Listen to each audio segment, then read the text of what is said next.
One of my many red flags. If Jurassic Park were real, I would go.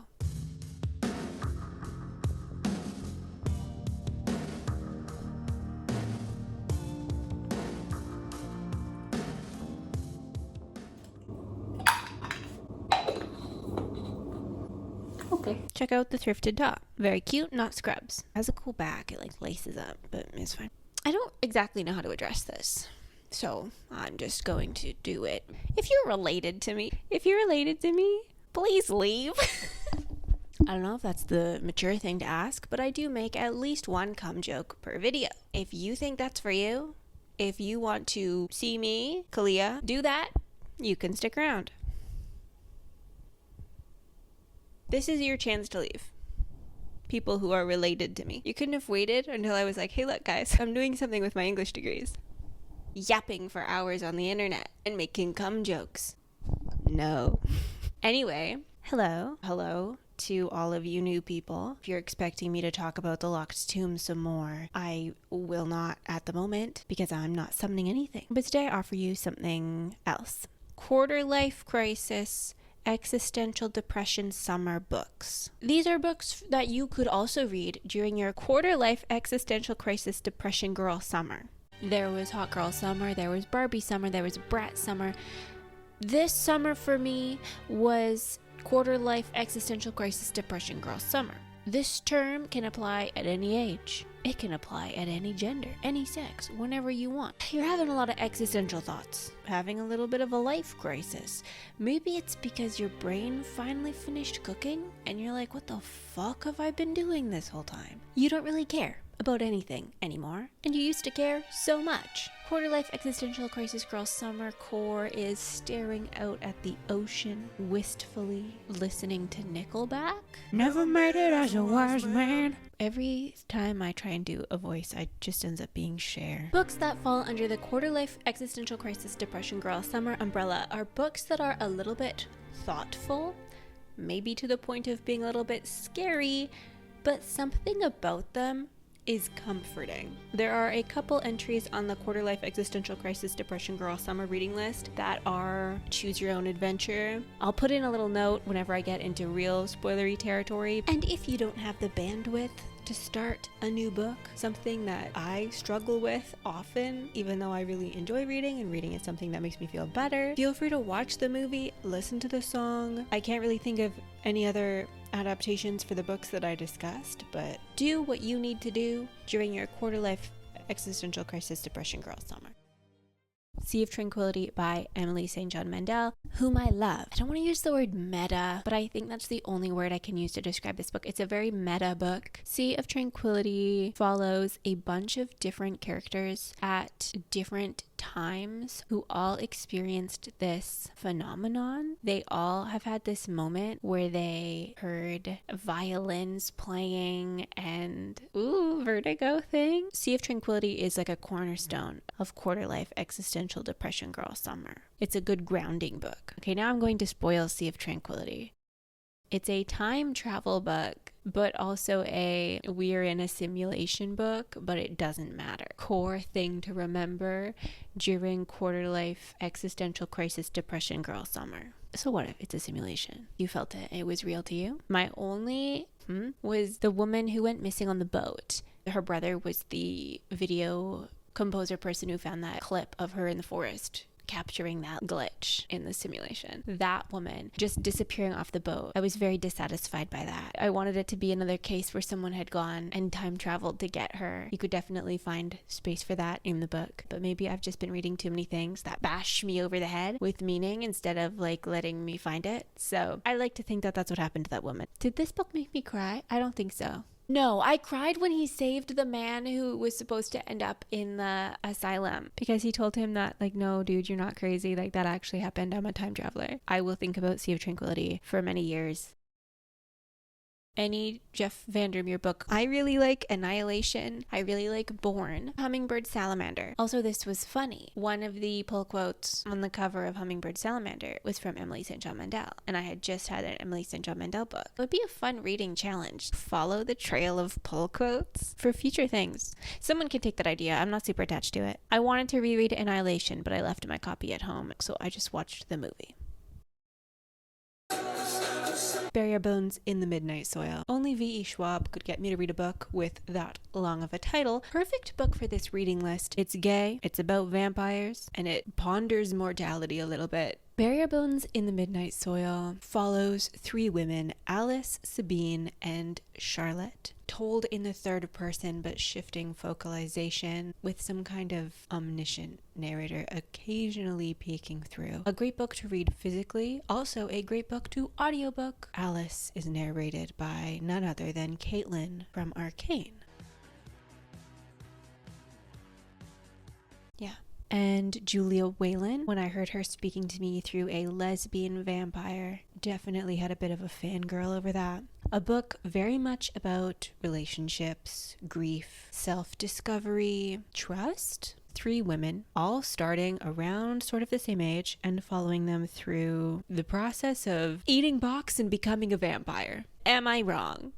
In the non-spoiler section of me trying to convince you to read this as part of quarter-life existential crisis depression girl summer, I was having such an excellent time with this book. This is going to sound counterintuitive. I was very near the end, this much left, technical measurement of book, and I had to put it down for a solid month. Because I just was having such a good time that I didn't want the book to end. This is a summer vampire book. It's so juicy. All of the depictions in this book of eating fruit feel like the book. Biting into a dark plum on a rainy summer evening. The air is all rainy smelling. And the plum is just like a little too ripe. That's what this book feels like. I enjoyed the bloodshed. I liked the world that V.E. Schwab built. It was very atmospheric. This book feels very gothic. Love the ending of this book. A lot of, oh no! An ending that leaves you chewing on it a little bit. When each woman is narrating, you can feel compassion for the characters while being horrified by what they're doing. And I really like that. By having these 3 storylines, 3 women whose lives are intersecting in strange and horrifying and gay ways, you're getting this cyclical, I don't want to say hurt people, but you're getting, oh, I can see how these patterns appear in relationships. I can see how people go down certain paths. By the end of this book, you're really like, damn, those 2 bitches needed to see a counselor. The worst lesbian breakup. Some little nitpicky things about it. There was one too many Sabine chapters. Maybe we could have had a little bit less of Sabine and all of the reasons that Sabine's trauma have added to her darkness that she becomes and the actions she takes in that darkness. I wanted more of Sabine and Charlotte's relationship before everything went super sour. Yeah, turning your girlfriend into a vampire because you're a vampire and then proceeding to fly through Europe murdering people and stealing their houses. Like, not a super solid foundation for a healthy relationship, but I wanted to see them in love. It was just so insta love, insta attraction, and then we are becoming vampires together and wreaking havoc. I wanted a little bit more build up, but then again, they are lesbian vampires. It is going to be, we lock eyes on the staircase, make out, and you turn me into a vampire. The thing I don't buy about this book, there's psychics, there's whispers of angels and demons. I do not buy that in the 100 and a bit years that Charlotte and Sabine were together, Charlotte never topped. Charlotte never gave, and I know she tried, and then for the trauma reasons, past experiences, for the power reasons, Sabine said, no, shut that down, I'm on top. But I don't know, out of sheer boredom, you'd think they'd both want to switch it up. After that long, you'd both become a little bit versed. Speaking of giving, imagine being a lesbian vampire from the 14th century up until 2019. You would get to experience the invention of the strap. That must have changed their life. Yeah, they broke up before you could order that shit online. Okay, I did think it was going to be a little bit more explicit that Charlotte and Sabine were playing a game with Alice. V. Schwab leaves it a little bit up to the reader to figure out how much of that sort of cat and mouse game that they were playing was game with the girls that Charlotte would sleep with and then Sabine would murder or change into vampires. Anyway, yeah, great book. Quarter Life Existential Crisis Depression Girl Summer Core is things can't get any worse in your personal life, in the world, and then they just keep getting worse. You know, creating a dinosaur theme park, that doesn't sound like a bad idea.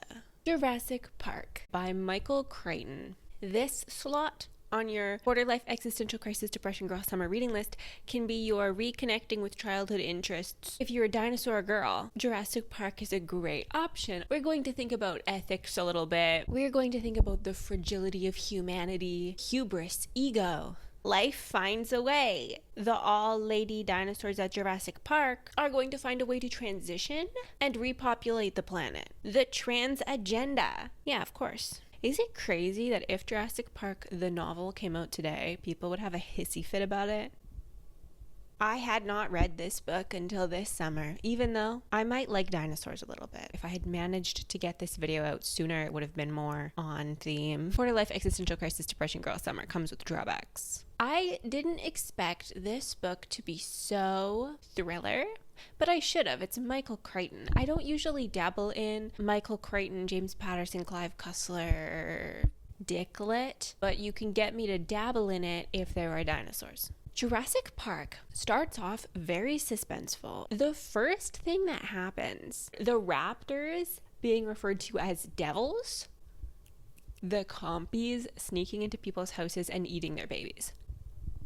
Yeah, there is not a sense of, oh my god, Brontosaurus. All of the dinosaurs are scary. Every time there's a description of a dinosaur, it includes what they smell like, and they're always stinky. And they look a bit like all of the dinosaurs from The Land Before Time. Squishy, wrinkly, gray, beige. There is not a sense of da da da da da da da da da da da da da da da da.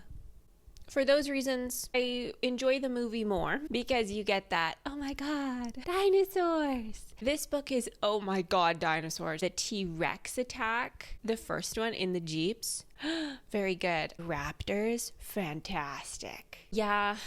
This book has written by a white man in the 90s written all over it. There's a lot of, do we really want to say that kind of moments? Also, big thing that I did not enjoy in this book. Once you reach about halfway mark post T-Rex attack, the kids. I like kids. The kids in this book, Lex specifically, oh my god. I'm sorry you're hungry, but we're a bit busy being chased by a T-Rex. The amount of times that this bitch is screaming, she's just not liking something, or she's coughing when they're on a raft, trying to be quiet. The most annoying character in this book. And that is not the fault of Lex. That is the fault of Michael Crichton. So thank you, Steven Spielberg, for making Lex much more relevant to the plot, much more competent.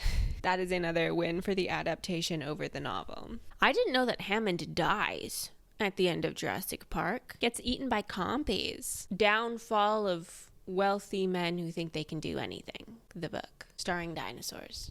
There's a reason I felt compelled to read Jurassic Park. The Lost World is good so far. Tandem reading, The Three-Body Problem, and The Lost World. I don't know if I recommend that. One of my many red flags. If Jurassic Park were real, I would go. No amount of movies could convince me that that's a bad idea.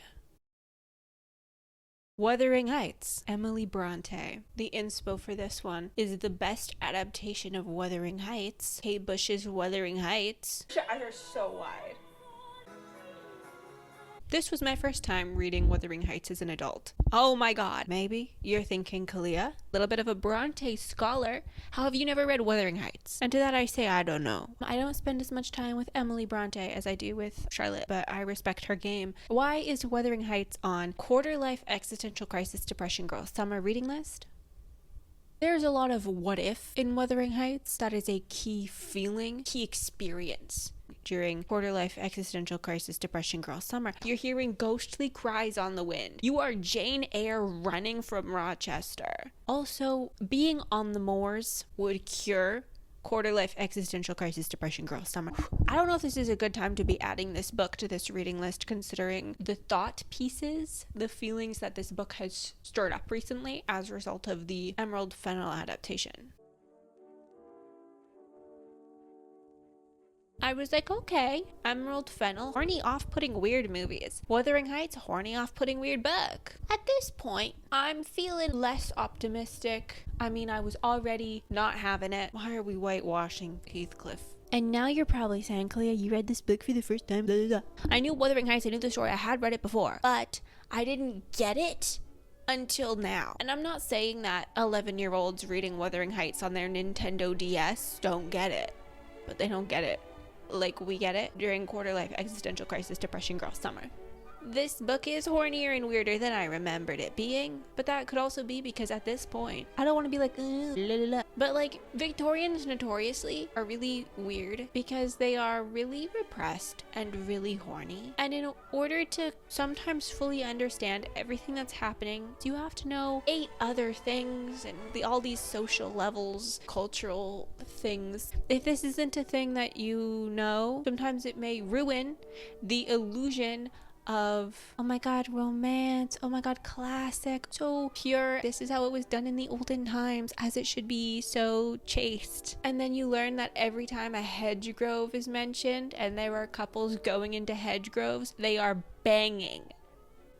So Wuthering Heights, there's a lot of space in that book for freaky things. Also, the story being twice removed from itself, amazing, adds to this whole ghost story, but also leaves even more space because, like, why aren't we getting this firsthand? Who is telling the story should never be taken for granted. Why is this story being told to us from this man who wandered up to Heathcliff and then was told the whole story by the housekeeper, who also only had glimpses of the story? These are all intentional things that Miss Emily Bronte is doing, leaving a lot of space for this book to be horny and weird and off-putting in a great way, in a way that makes it perfect for quarter life existential crisis depression girl summer. I don't think there's anything wrong with completely sort of reframing adaptation if it better suits the spirit of the thing that you are adapting. I watch Bride and Prejudice on my birthday. If you haven't seen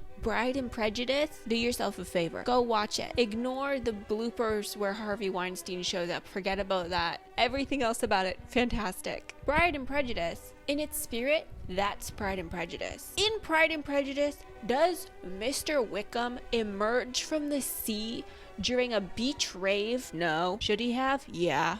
That's my favorite part of that movie. Where'd he come from? Anyway, hot take, when I saw the trailer, I was like, everything's romantic, Charlie XCX. Okay, maybe, yeah. But the first reviews have just started coming out when I'm filming this.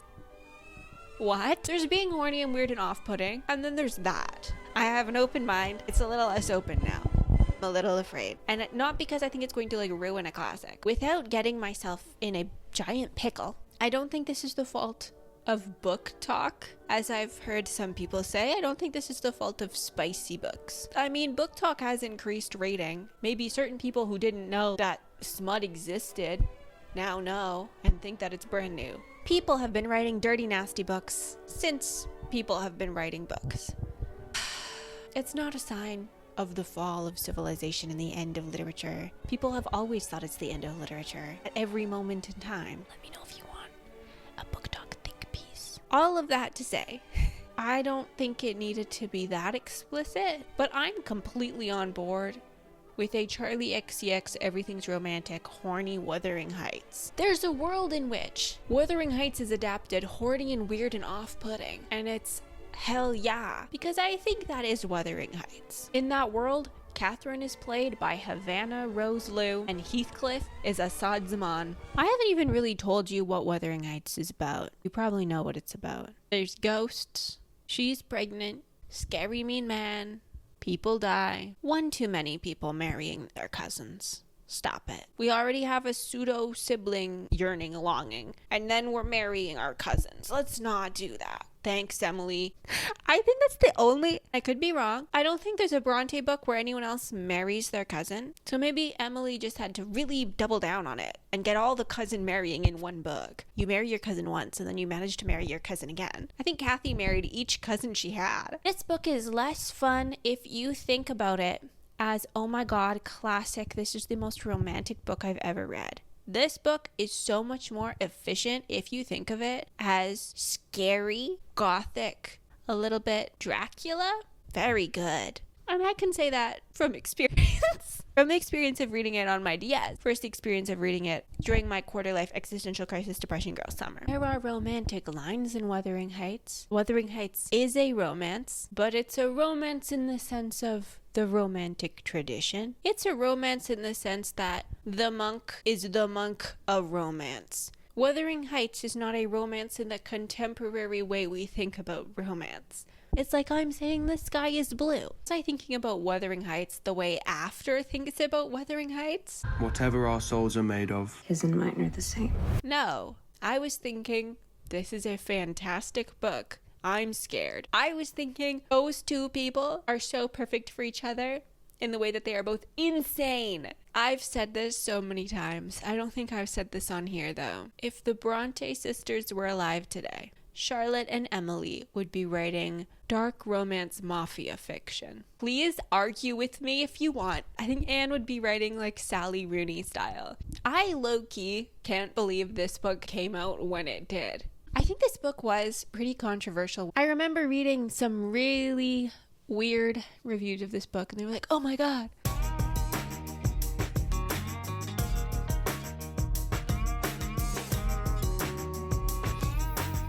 Being a Bronte is very quarter-life existential crisis depression girl summer.